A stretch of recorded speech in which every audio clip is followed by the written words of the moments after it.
کامران صاحب سب سے پہلے تو یہ بتائیے گا کہ کیا مولانا صاحب نے واقعی کچھ مطالبات رکھے ہیں تحریک انصاف کے سامنے گرینڈ اپوزیشن الائنس کا حصہ بننے کے لیے؟ آپ نے تو چارج شیٹ کر دیا اور پوچھا آپ نے بعد میں کہ کیا واقعی مطالبات رکھے ہیں؟ سر اس میں سے کوئی بھی ایسی بات نہیں ہے کہ تحریک انصاف نے جو ہے وہ اپوزیشن الائنس کا حصہ بننے کے لیے، ظاہر ہے ملاقاتیں تو ہوئی ہیں، رابطے بھی جاری ہیں، تو سر کوئی تو وجہ ہے کہ مولانا صاحب آگے بڑھ نہیں پا رہے ہیں؟ ایسا ہے کہ ہمارا ایک ماضی آپ دیکھیے پی ٹی آئی کے ساتھ رہا ہے اور آپس میں تلخیاں بھی رہی ہیں دونوں طرف سے، تو اس تلخیوں کو ہم نے ختم کیا ہے، ہم ورکنگ ریلیشن شپ پہ آ گئے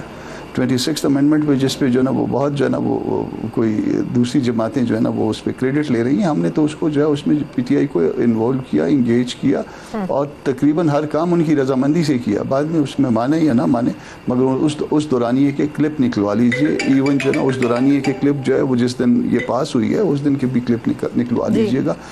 ایک کلپ جو ہے نا اسپیشل جو ہے وہ مولانا صاحب کے گھر کے سامنے ہے، بیرسٹر گور صاحب کا اور مولانا صاحب کا، اور دوسرا جو ہے نا وہ جو اسپیچز ہوئی ہیں نیشنل اسمبلی میں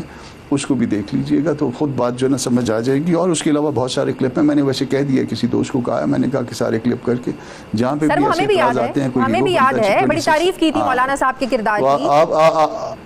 آپ کو یاد ہے مگر ذرا اس کے بعد سارے ان کو بھول گئے جنہوں نے تعریفیں کی تھی مولانا صاحب کی۔ تو اینی ہاؤ مولانا صاحب کیا آپ ایکسپیکٹ کرتے ہیں ان سے کہ ہم جو ہماری عددی اس وقت تعداد جو ہے اس میں اپنا اس میں نیشنل اسمبلی میں اور اس میں سینٹ میں، اس کے بعد ہم ان کی جو ہے نا وہ ہیڈ شپ لے کے اور اس کے بعد جو ہے نا ہم کسی کے ہاتھوں میں استعمال ہوں گے؟ مولانا صاحب سے یہ ایکسپیکٹ کرتے ہیں آپ؟ اور گورنمنٹ میں حصہ لیں گے جب ہم اس میں ہمارے پاس کوئی اس میں شیئر نہیں ہے، یا ہمارا جو ہے نا اس میں کہنا یہ ہے کہ یہ سارا کچھ یہ اسمبلیاں جعلی ہیں، تو پھر ہم اس میں کیا جعلی اسمبلیوں کی گورنمنٹ میں بیٹھیں گے؟ یہ اسمبلیوں میں بیٹھنا بذات خود ایک کنٹرڈکشن ہے، مگر وہ فورم ہم نہیں چھوڑنا چاہ رہے ہیں اس وقت، تاکہ ہماری آواز جو ہے نا یہ نہ کہا جائے کہ یہ ہم ایک مؤثر آواز کے طور پہ سینٹ میں بھی آپ نے دیکھا ہوگا ہم ایک مؤثر آواز کے طور پہ بات کرتے ہیں، نیشنل اسمبلی میں بھی آپ نے دیکھا ہوگا مؤثر آواز ہے، تو وہ ہم فورم نہیں چھوڑنا چاہ رہے ہیں۔ ٹھیک، اس کا مطلب یہ ہے کہ اس وقت تحریک انصاف سے ناراضگی کہہ لیں یا شکوہ کہہ لیں یا تحفظات کہہ لیں، وہ اس وقت بڑی وجہ یہ ہے کہ جس طریقے سے 26ویں آئینی ترمیم پر پہلے وہ مانے سپورٹ کیا، وہ الگ بات ہے انہوں نے ووٹ نہیں دیا، مولانا صاحب کے کردار کی تعریف کی، لیکن آپ سرے سے ہی کہہ رہے ہیں کہ ہم تو 26ویں آئینی ترمیم کو مانتے نہیں ہیں۔ انہوں نے چیف جسٹس صاحب سے بھی آج ملاقات کی اور یہی ساری باتیں کی۔ وہ جو ووٹ نہیں دیا وہ بھی مولانا نے کہا کہ تم ووٹ نہ دو، ہم ووٹ دیتے ہیں، ہم آپ کے ووٹ نہ دینے پہ اعتراض نہیں کریں گے، آپ ہمارے ووٹ دینے پہ اعتراض نہیں کریں گے، یہ بات طے ہوئی تھی، یہ بات بھی ہوئی ہے۔ تو اب چلیں بہرحال ٹھیک ہے، جو اس کے بعد 26ویں ترمیم والا جب جب یہ 26ویں ترمیم والا معاملہ ختم ہوا تو پھر اس کے بعد تو گورنمنٹ کی اور ان کے رابطے شروع ہو گئے تھے، پھر تھوڑا سا جو ہے نا وہ ڈسٹنس ہو گیا تھا، مگر اس کے بعد ڈسٹنس دوبارہ ختم ہوا ہے۔ پھر پی ٹی آئی نے جب رابطے کیے مولانا صاحب سے، ان کے گھر پہ بھی آئے اور پھر مولانا بھی گئے، اسد کیسر صاحب کے گھر پہ، چکری صاحب کے گھر پہ گئے اور اس میں رابطے کافی بڑے ہیں۔ پھر میرے اور اسد کیسر صاحب کے درمیان جو ہے وہ بات چیت ہوئی ہے اور جواب جو ہے وہ پی ٹی آئی نے دینا ہے، ہم نے نہیں دینا۔ اور ایک چیز آپ کو اور بتا دوں کہ شاید خاقان صاحب اور اچکزئی صاحب ذاتی حیثیت میں ایک کوئی کانفرنس کرنے جا رہے ہیں، شاید 27-28 ڈیٹ ہوگی، تو اس میں جو ہے نا وہ مولانا خود تو موجود نہیں ہے، مگر شاید جو ہے نا وہ سیکنڈ لیئر جو ہے وہ شاید شرکت بھی کرے، مگر وہ ان کی ذاتی حیثیت میں ہوگی۔ جب تک وہ پی ٹی آئی کے ساتھ معاملات فائنل نہیں ہو جائیں گے اس وقت تک جو ہے نا وہ ہم الائنس کی صورت میں نہیں بیٹھیں گے۔ پی ٹی آئی سے کس چیز کے جوابات چاہیے؟ ایسا کیا آپ لوگوں نے سامنے رکھا ہے؟ کیا پوچھنا چاہتے ہیں؟ کیا آپ لوگ چاہتے ہیں کہ پی ٹی آئی کرے جو آپ چاہ رہے ہیں کہ اب جواب انہوں نے دینا ہے؟ آپ نے بال ان کی کورٹ میں تو ڈال دیا، کیا جواب چاہیے آپ لوگوں کو؟ جب جواب آ جائے گا، اگر وہ انہوں نے عمران خان صاحب کے سامنے رکھنی تھی ہماری باتیں، جواب آ جائے گا پھر اس کے بعد بات آگے بڑھے گی تو بھی آپ کو پتہ چل جائے گی، نہیں بڑھے گی تو بھی آپ کو پتہ چل جائے گی، مگر ابھی تک فی الوقت جو ہے نا یہ ہماری اور ان کی بات ہے اور وہ پھر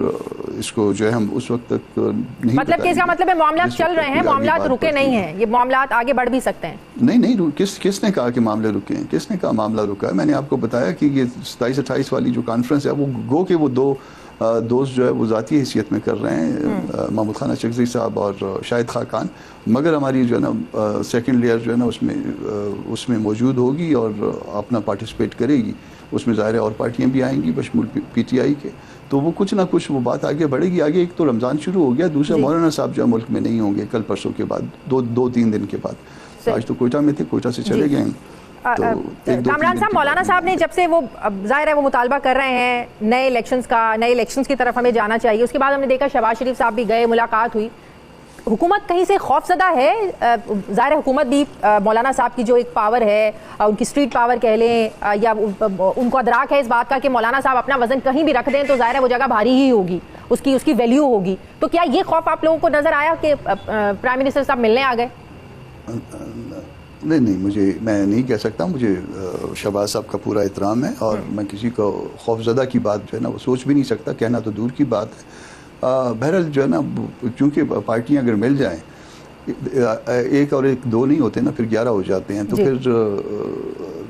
ہاں, تو اس کا وزن پھر کچھ نہ کچھ تو ظاہر ہوتا ہے. اور ہمارا ایک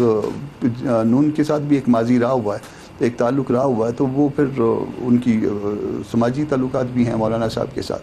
تو وہ پھر آتے جاتے ہیں تعلقات. وہ کبھی ٹوٹے نہیں ہیں, کبھی اس تلخی کی حد تک نہیں گئے ہیں, باوجود یہ کہ ہمارے تحفظات الیکشن کے حوالے سے ہیں, گورنمنٹ کے اوپر ہیں, مگر ذاتی تعلقات میں تلخی کبھی نہیں آئی ان کے. بالکل. تو نئے الیکشنز کے حوالے سے حکومت کیا سمجھتی ہے؟ آپ لوگوں کو لگتا ہے کہ حکومت اگری ہوگی یہ معاملات اگر مل بیٹھ کر آپ بھی حکومت سے بات کریں اس حوالے سے, اتنا آسان ہوگا اس حکومت کے لیے؟ حکومت کے لیے تو حکومت کے بہت سارے دوست جب اکیلے ہوتے ہیں تو یہ تو مانتے ہیں, فارم 47 کی بات بھی مانتے ہیں, الیکشن کے نتائج بھی, مگر وہ پھر یہ کہتے ہیں کہ کون سے الیکشن جو ہے نا وہ درست نہیں ہے, درست ہوئے ہیں. تو واقعی کوئی الیکشن بھی درست نہیں ہوئے, نہ یہ 24 والا الیکشن درست ہوا ہے, نہ 18 والا الیکشن درست ہوا ہے پاکستان میں. اور اصل مسئلہ یہ ہے کہ اصل مسئلہ جو ہے نا الیکشن فیئر اور فری کروائے جائیں, اور جن کا مینڈیٹ ہے ان کے حوالے کیا جائے. اصل مسئلہ یہ ہے کہ مینڈیٹ کے اوپر یہ چوری ڈاکہ بند ہونا چاہیے. اگر خالی الیکشن ہو جائیں تو وہ مسئلہ حل نہیں کرتے, الیکشن ہو جائیں فیئر اور فری ہوں تب مسئلہ حل ہو. ہاں, لیکن یہ عذر دینا کہ پاکستان میں کبھی کوئی الیکشن صاف شفاف نہیں ہوئے تو ایک غلط روایت یا غلط طریقہ کار جو چلتا آ رہا ہے یہ لنگر آن تو نہیں ہو سکتا. آپ سیاسی جماعتیں سمجھتی کیا ہیں کہ اس ملک میں صاف الیکشن نہ ہونے کی, صاف شفاف الیکشن نہ ہونے کی سب سے بڑی وجہ ہے کیا؟ اسٹیبلشمنٹ کو سمجھتی ہیں سب سے بڑی وجہ جو ہے نا اسٹیبلشمنٹ ہے. اسٹیبلشمنٹ اپنی طاقت جو ہے نا وہ نہیں دینا چاہتی سیاستدانوں کو, یا اس میں جو ہے نا دستور کے مطابق طاقت حوالے نہیں کرنا چاہتی. اس کے لیے جو ہے نا ایک پارٹی کو انتظام کر لیتے ہیں, لے آتے ہیں, دوسری پارٹی روڈ پہ چلی جاتی ہے, اس میں ان کی طاقت جو ہے بحال رہتی ہے. اس پاکستان کی مسائل کا اصل جو ہے نا وجہ اس پاکستان کے مسائل کی یہ ہے. اب وہ دوسروں کو بھلے 100 دفعہ الزام دیں, مگر یہ آپ دیکھ لیجئے کہ ہر الیکشن کے بعد جو ہے نا آدھی پارٹیاں جو ہے وہ گورنمنٹ میں ہوتی ہیں اور آدھی پارٹیاں روڈ پہ ہوتی ہیں. تو اس کا نتیجہ کیا نکلتا ہے؟ آپ کی معیشت کمپرومائز